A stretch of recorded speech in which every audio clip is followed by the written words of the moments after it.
dal leen ak jàmm ci AGT News chaîne bi leen di jox xibaar yi wér te wóor abonné leen ngir dara bañ leen a raw.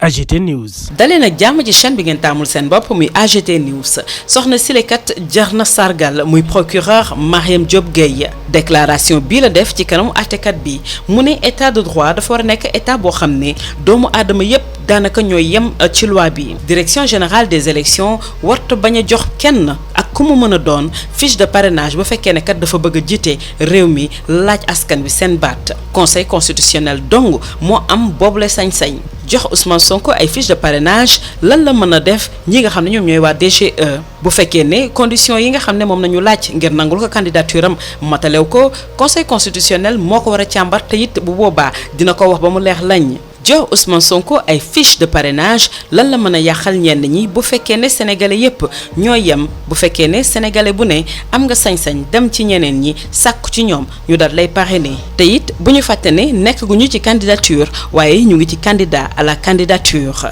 mu mel ni nag kon ci tënk rek ne Ousmane Sonko mile dañu salfaañe ay àqam ak ay yelleefam jot na nag ñu daal di dakkal lu ni mel ndax candidat bu ne dafa war a jot ay fiche de parrainage am moo tax mu daal di sàkku ci direction générale des élections ñu daal di koy jébbal yooyu les fiches ndax conseil constitutionnel donc moo mën a wax kan mooy candidat ak kan moo dul candidat jaarale ko nag ci ab procès contradictoire boo xam ne droit de la défense dinañ ko respecté Ngouda Mboup moom it dugg na ci langue gi ndax moom jàpp na ne daal dogu gi ak motivation bi rawatina détermination patriotique yi dafa wax a sax dàkk moom professeur bi ne fi mu nekk ni amul benn obstacle juridique wala normatif boo xam ne dina gàntal candidature bu président Ousmane Sonko ci élection présidentielle yu ñu dëkkmal nee na ba fii am na intégralité de ses droits Ousmane Sonko kenn la ci leader yi nga xam ne ñoo xippi bëti ndawi Afrique yi dina bokk ci élection présidentielle bu 25 février 2024 Ngouda Mboup moo ni waxee mu ne nag adversaire yi nga xam ne ñoom la naka jàkkaarloo ci yooyu la élection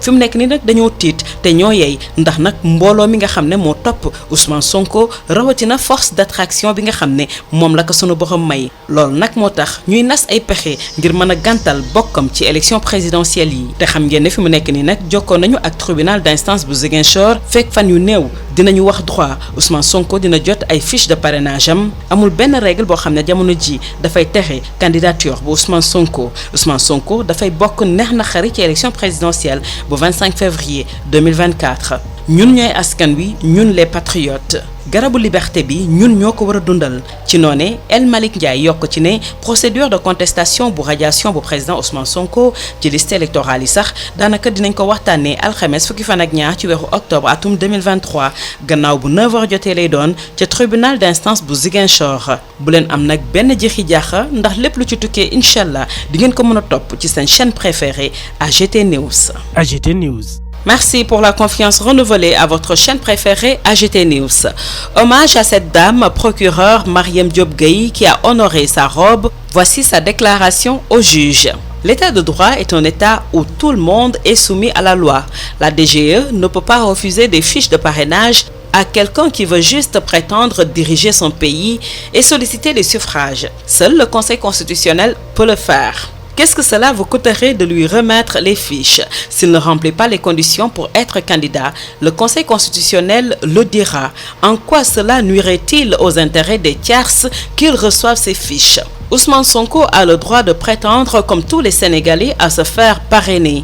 On n'est pas encore dans la candidature, mais dans les candidats à la candidature. Il y a une grave atteinte à ces droits. Il y a urgence et rupture d'égalité, puisque les autres candidats ont déjà reçu des fiches de parrainage.